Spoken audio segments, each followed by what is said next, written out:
let's go to our guest in Abuja. Professor Agbo Madaki is Dean, Law Department of Bayes University in Abuja. He's right there with the Honorable Dachong Bagos. Both of them in the studio. Thank you for joining us, gentlemen.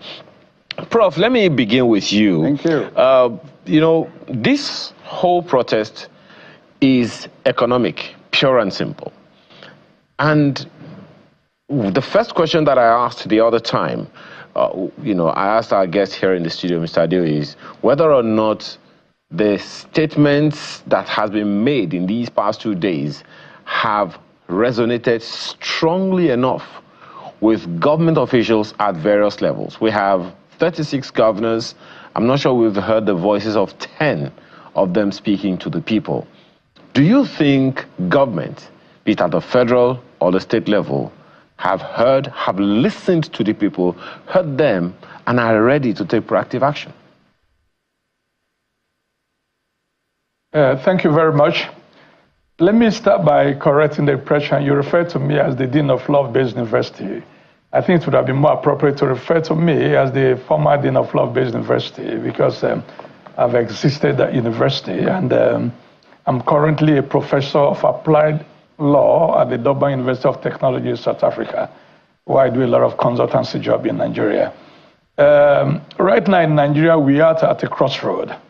We have practiced what I may call constitutional democracy for the last 24 years.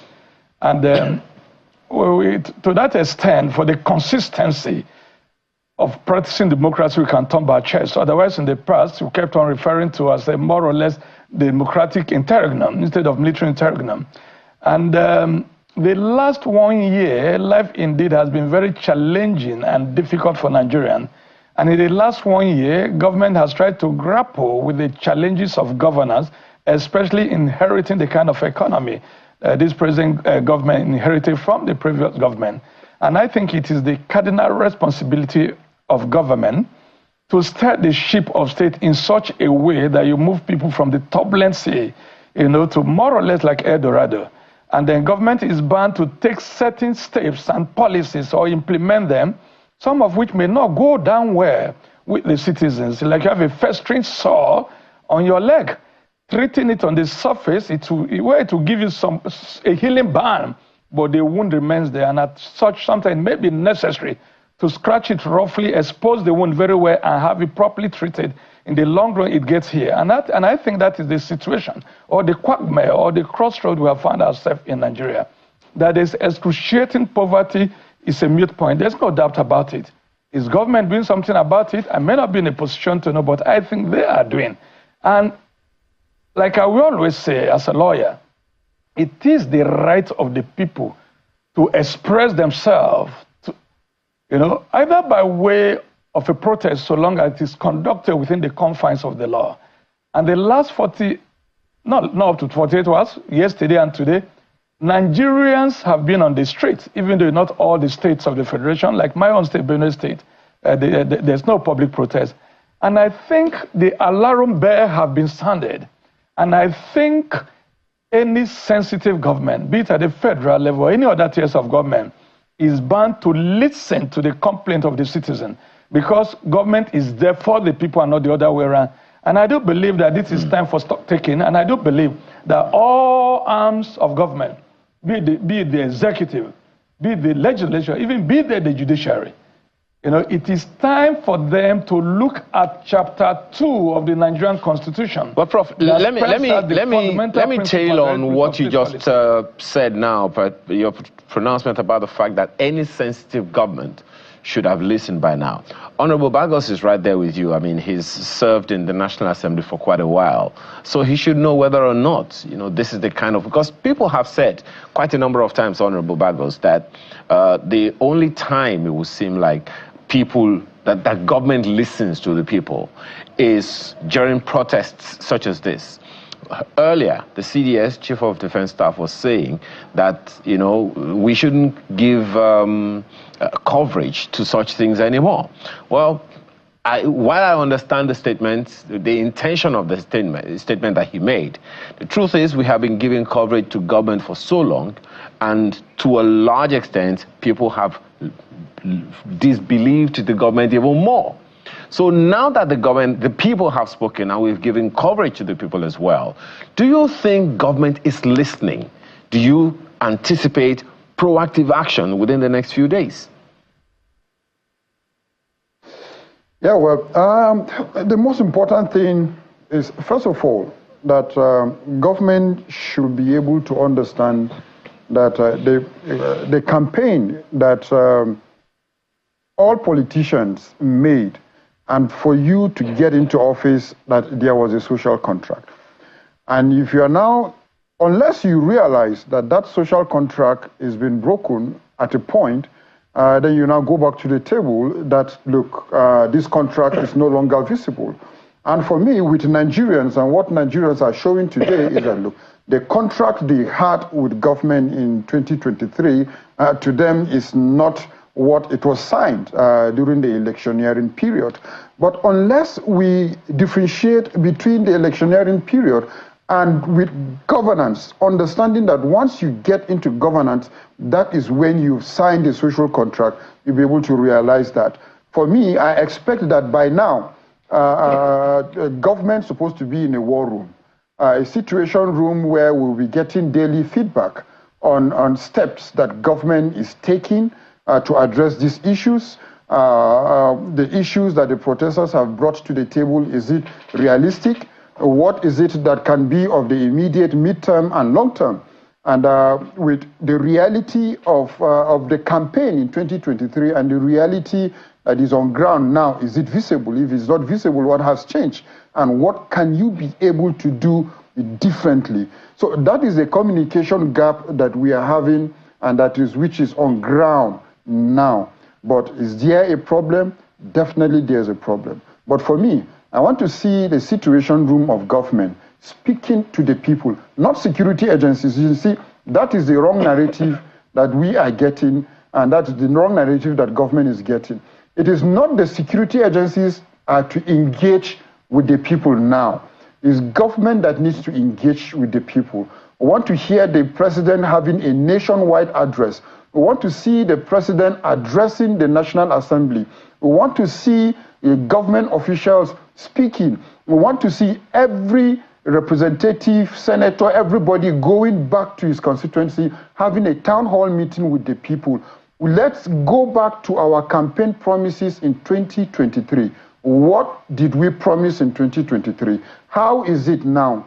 What are the realities on ground? Let's go back to the drawing board and take it from there. Because if the APC administration will now look at what is on ground, I've given the analysis sometimes that, look, the APC administration won its election with about 8 million votes. But you have the PDP votes, you have the Labour votes and other party votes combining to about 14 million. So you have 14 million people to about build their confidence above the 8 million votes that brought you into power. So a lot of engagement needs to come into place by government. Let's see the situation room. Let's see the hunger war room that government has opened to address the situation, not security agencies. I mean, that's an interesting phrase, the hunger war room. But I want to get Professor Madaki's thoughts on the way the government is handling this situation. The situation room that he's talking about that should be used to address the issues now, shouldn't that situation room have come in before, many months ago, at the time when the president came in preparation for what the situation of the country is and what expected outcomes there could be, and preparing for things like a protest or a riot, these sorts of conversations? Do you think that enough thought was put into this governance, considering the status quo of our country? No, I think the mistake a lot of Nigerians make is to equate campaign promises to something that's so sacrosanct to become a contract. I think in reality, what Nigerians should pay greater attention to is the Appropriation Act, because the Appropriation Act epitomizes or encapsulates all the plans of government which is no longer a promise but has now been made an act of the National Assembly. And it becomes the duty of all organs of government to implement any law lawfully passed by the National Assembly. So I think what we have in the country, which is giving rise to the kind of crisis we're having, is the failure of citizens to expect or to demand for accountability from those who they have elected to govern them. And then this can be traceable to a lot of factors. For instance, we practice representative democracy, or what I call constitutional democracy. So we have 360 persons in the the House of Representatives, 109 senators, and they have the State House of Assembly running to thousands of persons. As the case may be, it is the primary responsibility of these persons we have elected to represent us to have constant interface, like he rightly put it, whether it is by way of a town hall meeting, but to continually return to people to explain to them that this is the budget for this year, this is what it is for my constituency and for you as a citizen of this country. Once the people know what to expect from the government by way of the Appropriation Act, which is law, they can even go to court and ask for the implementation of it, as the case may be. I do not think government need to set up any situation room. That is why the Constitution vests the executive powers on the president and the governor. And then in turn, they delegate this function to the appointees, be it commissioners, the various statutory bodies or constitutional bodies that we have in the Constitution. And every other person must do their job. However, the buck, as they'll put it, stop at the table of the president. What kind of magic wand? Or the governor. What kind of magic wand is the president going to wave right now that would make Nigerians feel like he has listened to them? Speaking to the people, that's Honorable Bago. Talking to the people, is that the way to go? Which thing can he do that will make these protesters and the 14 million and more who need to be won over by this president? How does he get them right now? I think making reference at this stage to 14 million Nigerians is completely an abnormality. You know, the truth about democracy is that not everybody is compelled to vote. So maybe 20-something million people, Nigerians, came out to vote. It is such an insignificant number of Nigerians that voted on that day, as compared to a population of over 200 million. Okay? Yeah. But that is what democracy is all about, even if it's only 10 million people. But the truth of the matter is that now that the people have spoken by way of protest, you will agree with me that all arms of government in the last 24 hours have been responding in one way or the other to the demands as articulated by the leaders of this group. I recall yesterday also the National Assembly called the representative of Nigerian youth. I saw the chief of army staff on the television today. I saw the Inspector General of Police and so many ministers of this government. Whatever this person, unknown to a lot of people, even the armed forces of the Federation forms part of the executive body under Mr. President. So when they speak, I do believe they speak with the authority of Mr. President. As far as this issue is concerned, Nigerians even are not unmindful or completely are ignorant of what to expect from their governor. And as such, everything, all the blame is put on the table of Mr. President. I do believe that if all the 36 governors and the 704 local government chairmen we have in this country will play their role, do their bit, I think there will be less agitation. But if you also ask me, let me say it very quickly.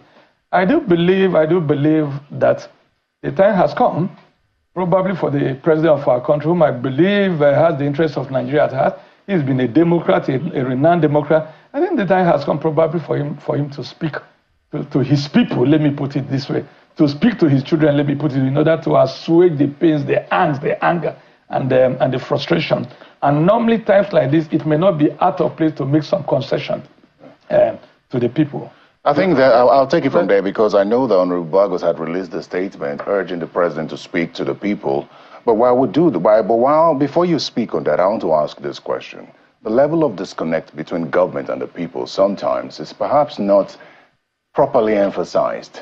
When the president speaks, to a great extent, the persons who listen to him have access to television or, are informed or educated enough to understand what he's saying. Professor Madaki here talked about the budget. I promise you that a woman in the village, your village, may not know what that means, what appropriation means, and all that. So how do we build that disconnect, build a gap between that disconnect, such that the people there understand what governance is and what to expect of them, especially with this Supreme Court ruling on local government autonomy. You see, let me pick it from what Prof said. In every situation, you need a situation room. I stand on that, because even you as a husband and wife, you need it. Your bedroom is your situation room. You take decisions before coming out. And with what we have now as a people, in terms of the budget that we're still talking about, when the 2024 budget was passed, the reality on ground as of then, be it the benchmark of crude oil or the benchmark of, it's not one per dollar. I think when the budget was passed, the dollar rate wasn't as it is when it is now. So now, the Appropriation Act itself, the reality of implementing the 2024 budget with the reality of the economic reality that it is on ground now is not visible. Because if the budget was passed within a benchmark of the exchange rate and within the benchmark of crude oil as of then, many months ago, today it's not realistic. We expect that, look, how the economy is now, the government, the president, and his economic managers to be speaking with the people as it is today. Go to the West, go to developed countries, a statement of the president or whatsoever happened can change the exchange rate, can change what happens in the stock market within 24 hours. If it were in the West, just with this protest, will shake the stock market. But the economic situation, like the economists that were speaking earlier on through Zoom, that is the true situation of where we are today. Status of what you have in Nigeria depends on status of what you or who you are in office. But go to the West, a janitor that has saved his money for 20 years can afford a house in Maitama because he has saved. But today you must be in a position before you could be able to associate or to get whatsoever you think you are going to have be able to get. But the economic situation should be able to bridge the gap between the poor and the rich. Today, we don't even talk about the middle class again. The middle class is nowhere to be found in terms of the economic situation. What are we talking about? The exportation. Look at the studio today. What is it was produced in Nigeria that we all rely on import? So those are the economic situations that I am looking at, that the president is supposed to be talking to us. These are the economic modalities that we are looking at as a people. But if we continue in this trajectory, without looking at export, without being a productive country, we will remain where we are. There is no any political campaign promise that will change the trajectory without us looking at the situation in reality. Since 1960, we've been talking about water, we've been talking about electricity, but while the West are talking about improved, now the developed countries are talking about renewable energy, talking about save water, but we are still looking at hydro, we're still looking at how to get, so we need to go back to the drawing board to look at the economic, the foundation must be rejigged and get these things. Before we let you go, just your take, Honorable Bagos, on the protest so far.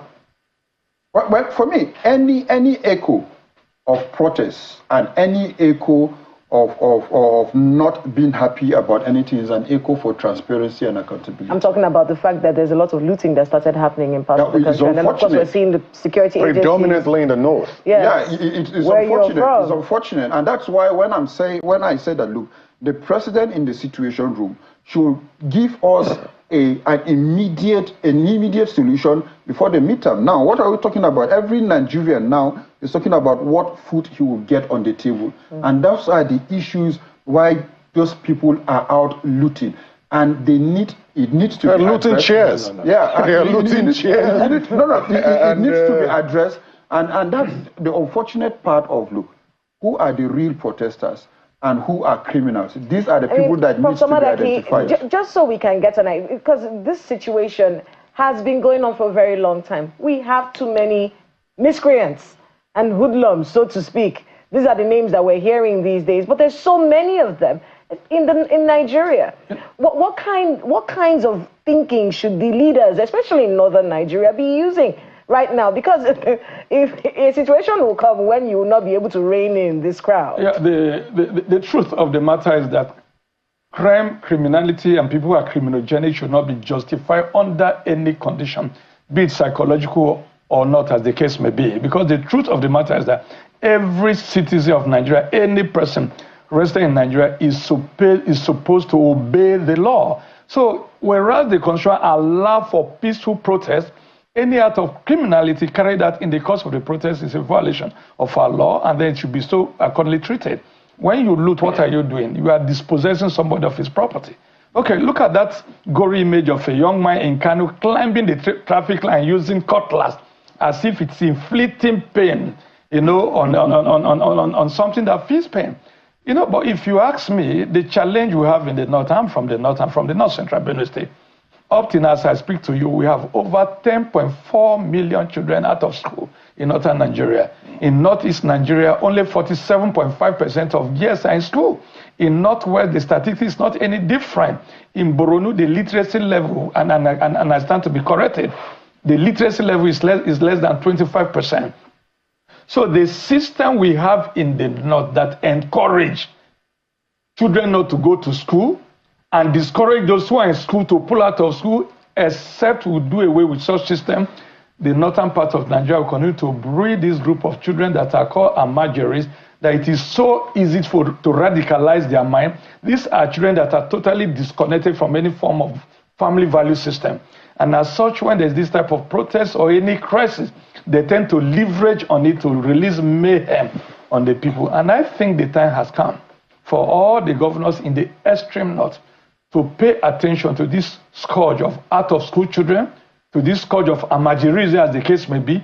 Previous attempt by government has failed, but I think something can be done about it. So long as they see these children as very bad to use to win election and not encourage them to go back to school, the North is sitting on a very big... just so that we can add that Jafar Issa is the former governor of Kaduna State, is the one who's in charge of the Alamajiri transformation, so to speak. He was appointed to be able to handle this out-of-school children and then to make sure that these kids are streamlined and taught and, you know, made into, you know, productive members of society. Your final words, Honorable Bagos, before... Since it's your final word, from what Kila had said, with regard to education, it's also one of the demands of the protesters, one of which is that... Free education. Yeah, free education, and that public officials should ensure that their children go to public schools, and this has been canvassed severally, believing that this will improve education in the country. What do you think about that? Yeah, well, quite true, because if you look at most of our leaders today, most of them enjoyed free education, public schools. So why can't we have what they had at that particular moment? Look at the UBEC and SUBEP's budget and appropriation. You see a lot of schools are being renovated and are being built on yearly basis. Why is it that children cannot access and cannot be in school as of when it is, as of when due?